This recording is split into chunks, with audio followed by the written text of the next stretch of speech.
sex addiction is best understood as this umbrella term, and there are a lot of different flavors that are underneath. It's the same way we think about alcoholism. We call somebody, you're an alcoholic. Alcoholism is the name of this problem. And we don't differentiate between, well, I'm a wine addict, or I'm a Jack Daniels addict, or, well, I'm a champagne addict. You know, they're alcoholics. And why? Because it's the same dynamics. And I really believe that's the best way to look at this mistermed sex addiction. Here's that relationship addiction that's primary in women, that I'm not okay without a man in my life.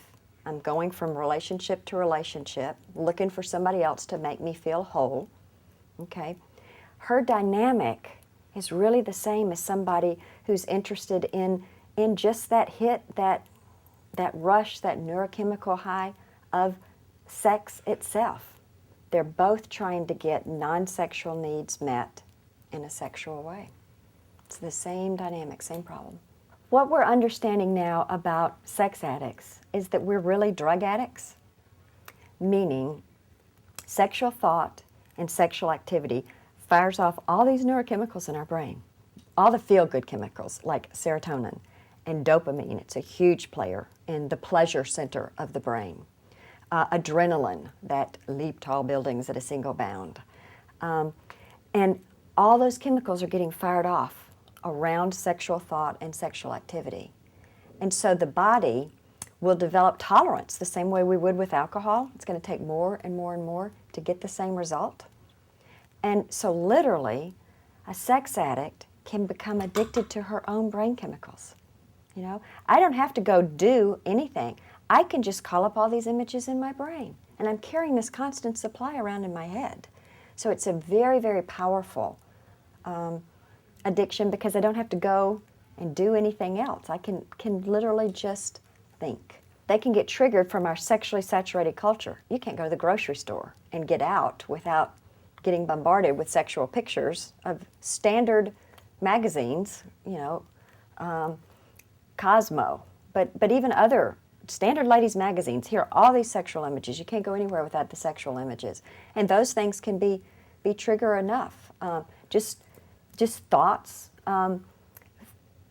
Sexual activity, I think, and sexual thoughts are about medicating.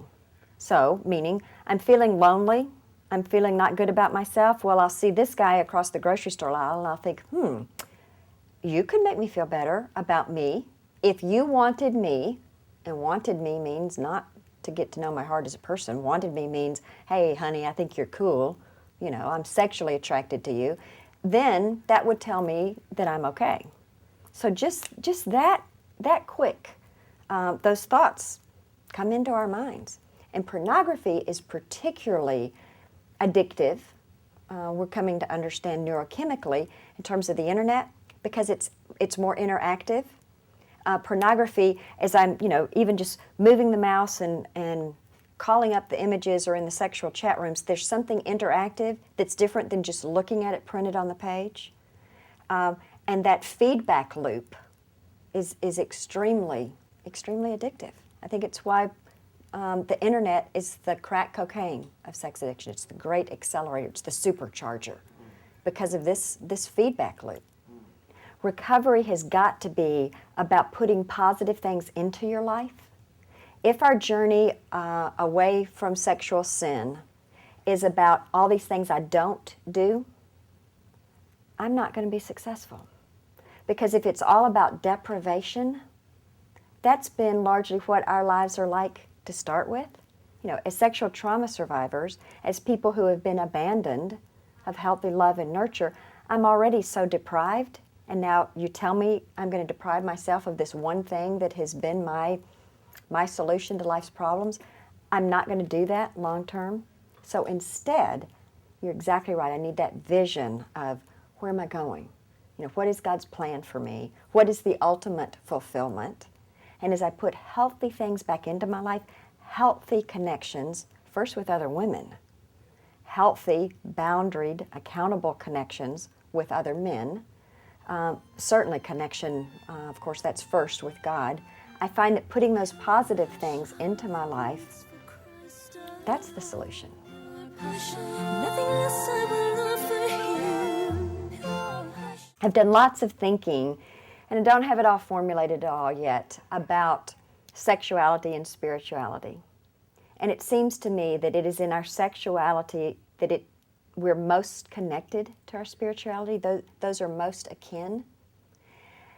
And again, I don't have all the thought, the theology even formulated, but as I think about those things, I think about in sexuality, we are knowing and being known at the most intimate physical level. Well, isn't that the picture of how God wants to know us and know our hearts, and how He wants us to know Him in the spiritual level? I think it's a metaphor for what God wants. I think the idea of opening ourselves to accept something into ourselves. I mean, again, this maybe sounds sacrilegious, but I think that's what God's asking me to do. He's asking me to open my heart and my life and accept His light in. They're just different parallels, I think, in this big global, metaphysical, existential kind of ways that I think God knew what He was doing.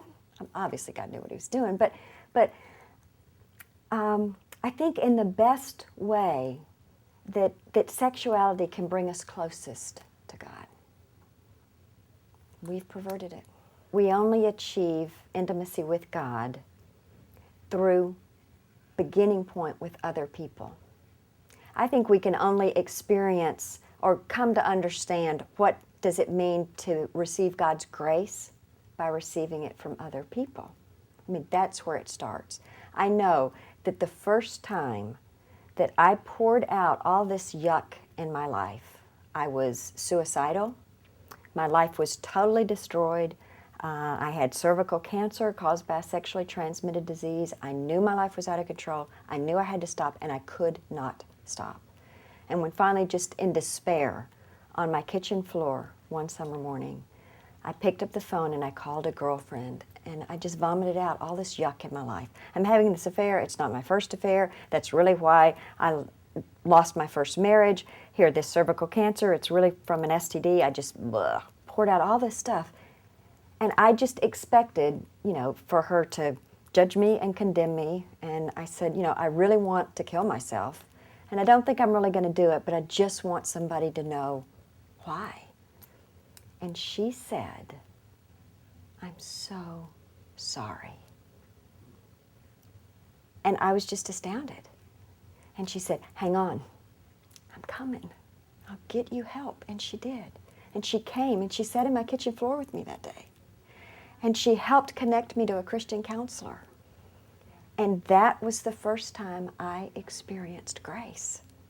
And then with that Christian counselor who understood addiction, and I poured out this story to her, and she said the same kinds of things. And she told me, Marnie, God loves you just as much today in the height of this sin as He's ever going to love you when you're not involved in this behavior. And I was like, whoa. And you know what? That made me want to not be involved in the behavior. Funny how grace works like that. It didn't make me say, oh, good, well, I'll just keep doing what I'm doing. But as I experienced that kind of grace through other people, I went to my first group for people in recovery from sex addiction, finally, and was so afraid now to tell my story to somebody else besides my therapist, and experience love and grace from them. I began to believe, wow, this is how God works. And these people are showing me a picture of what He's like.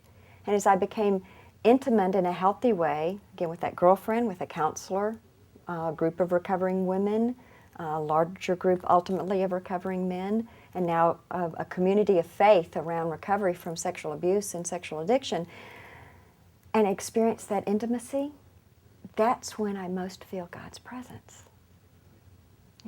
And it tells me this is what He's like. Our culture is so performance-oriented. I mean, our measuring sticks of success are how many football games does this team win, to how much money does this company make, to how much money does an individual make, how many toys do I have? I mean, all of those measures that are external, I think our culture has created, But I think also our church has done that as well. Because sadly, many of the very rigid, rule-keeping kinds of religious bodies that are after rules and don't understand yet about relationship, then the more rules I keep and the better I keep them, the better Christian I am, and the more I am acceptable and loved by God. So I get set up in this system of I have got to be good enough or I'm awful. I do think that that's the fear, that if we take away the rules, if we give people too much grace, then they're just going to go do whatever they please. And there's going to be chaos, and there's going to be just rampant sin. And it's just so interesting. I think God knew we're not motivated by guilt. Guilt does not change people. Guilt enslaves people. Guilt makes them feel worse and worse and worse about themselves. I'm talking about unhealthy, I would say toxic shame is a better word than guilt. But motivate with love? Oh, yeah. And that's what God did. I mean, that's the whole point of John 3:16. God called people to himself through his love of giving his son. And when I really realize what that is about, and I get that relationship with him that's not about keeping the rules, it's about something so much deeper and richer, the more I get of that, the more I want. I mean, that's how God created us, I think, that the more we are so connected to him and in healthy ways to other people, the more we want that connection. And that takes us into a deeper journey of wholeness and holiness. It's the opposite of what people would think. The shift into grace and relationship only comes through brokenness. I think only when we are broken do I realize all this performance stuff, all this achievement, all these accolades, they still don't fill that yawning black hole inside. And when I realize how empty I am, which usually comes from the brokenness of failure and sin and addiction, depression, when I realize that despite all this great performance, I am so broken and that stuff doesn't work, then God can meet me.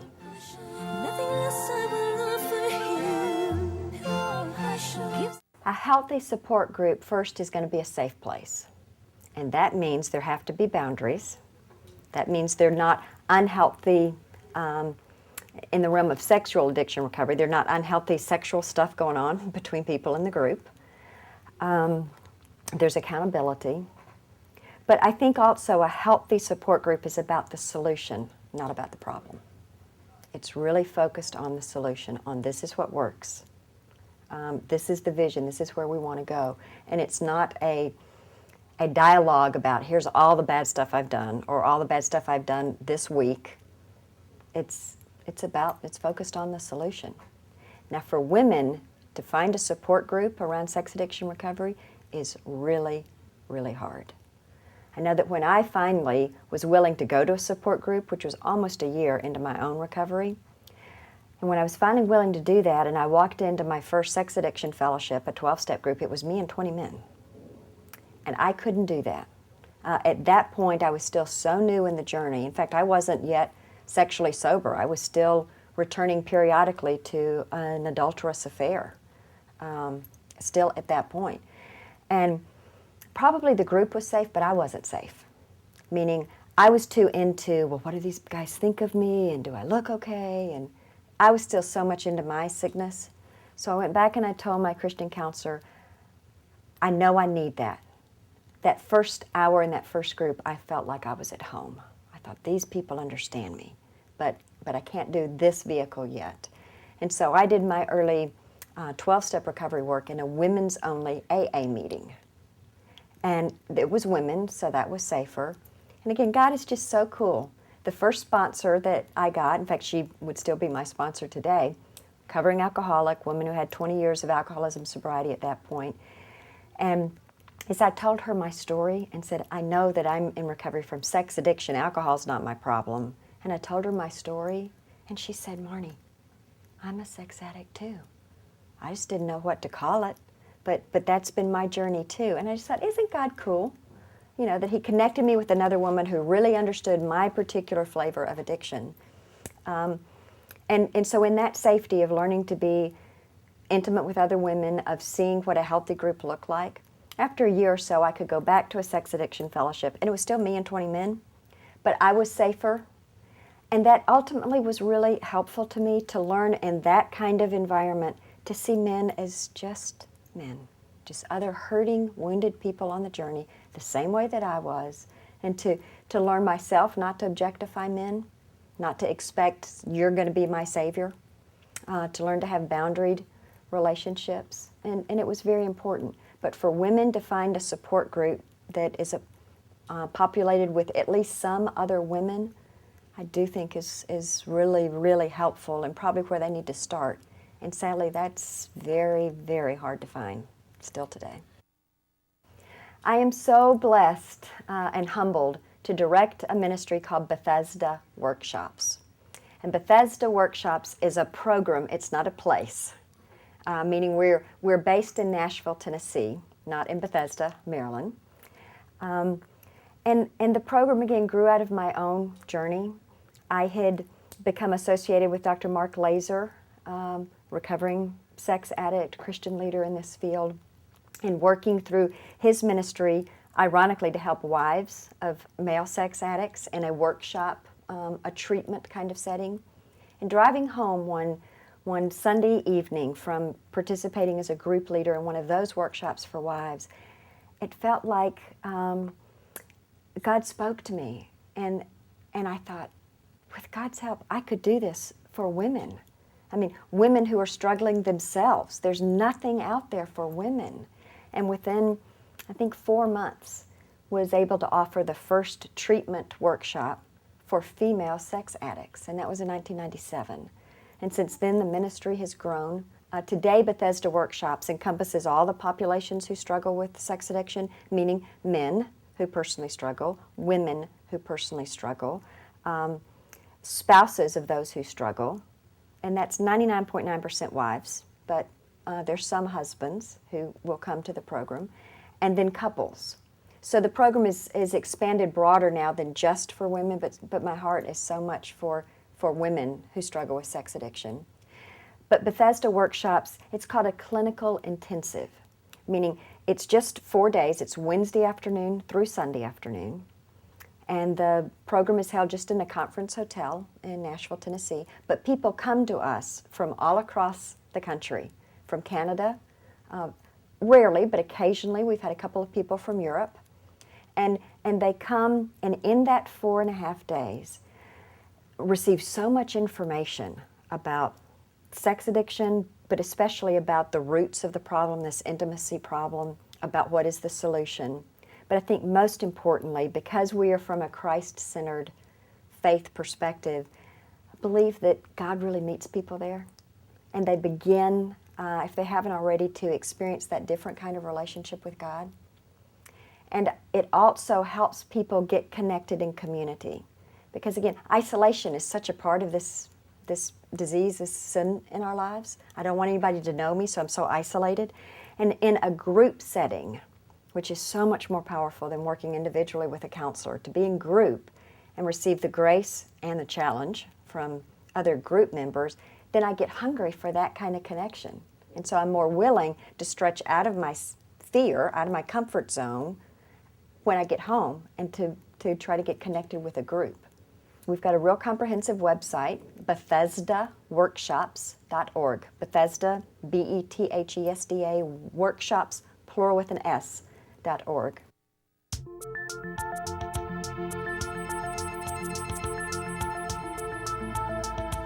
Hi, I'm Cy Rogers, and I'm going to share some of my thoughts about the issue of sexual struggles in God's family. If you struggle, well, that doesn't make you bad, and it doesn't make God mad at you, but it does make you human and vulnerable. And as I've shared on a previous episode, you know, we do serve a God with a history of sexual redemption.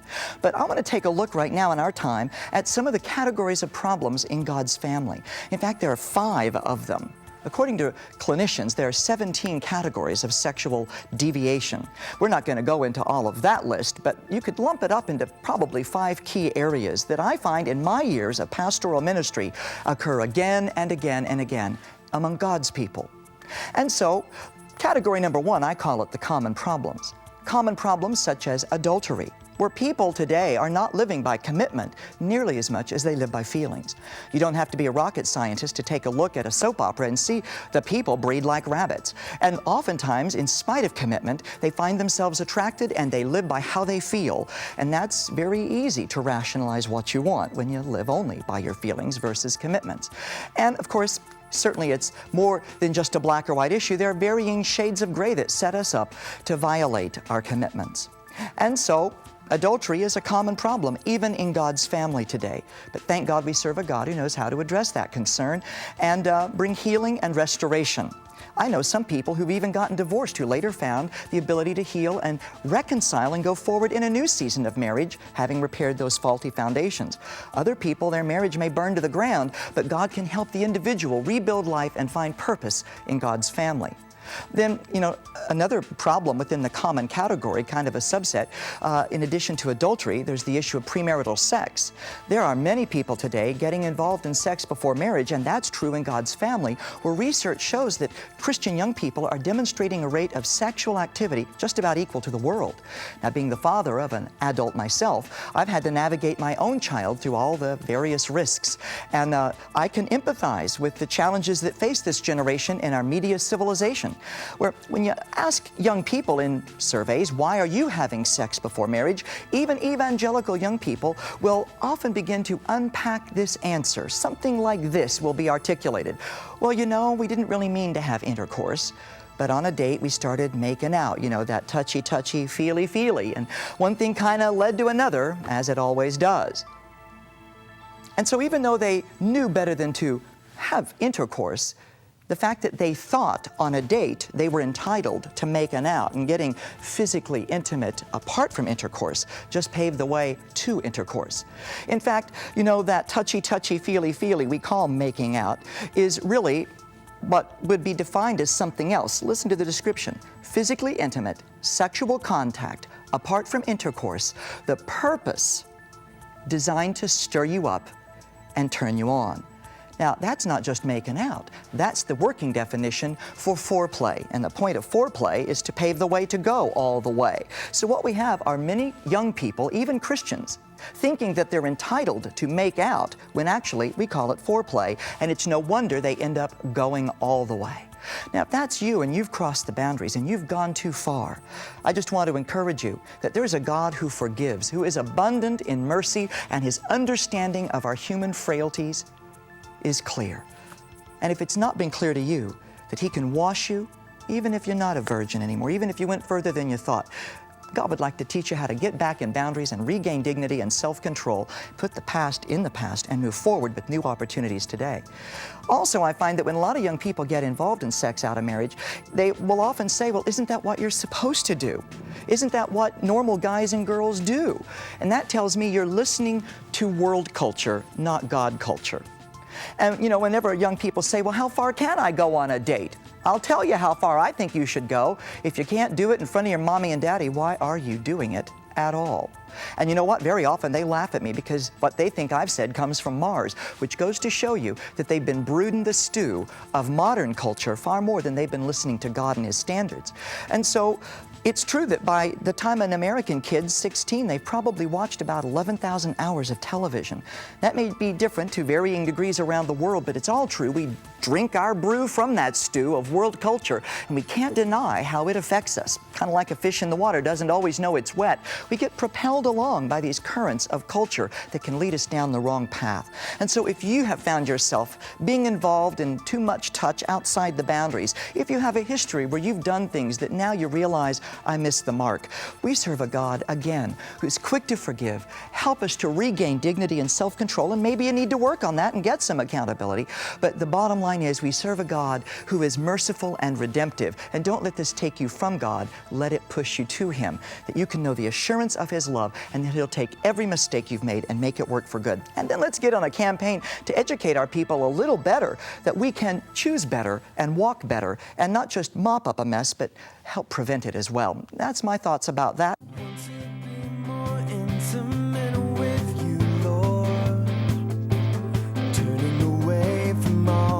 Darkness, following you to where the light is. God, to stay I'm taking